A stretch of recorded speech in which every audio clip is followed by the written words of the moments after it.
Yok gitmeyden, yok gitme, yok gitmeyden.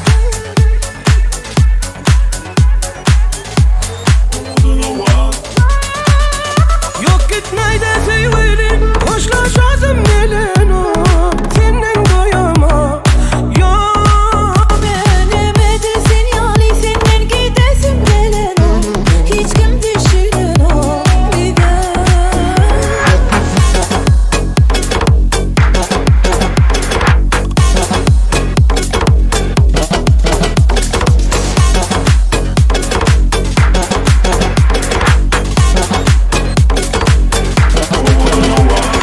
Senden başka hiç kimi sevmedim, ne molli bile bilmedim. Durmuşta yanıp görmedim, yaptılar ikimizim.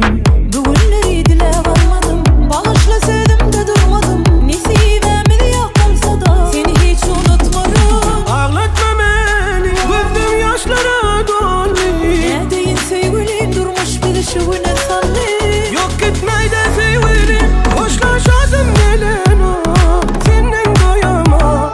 Yok Benim edesin yani senden gidesim gelen o. Hiç kim düşünen o bir de.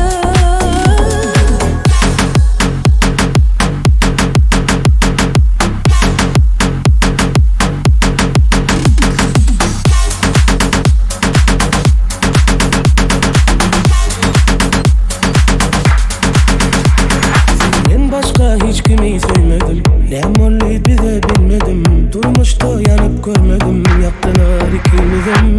Bu günleri dile varmadım, bağışla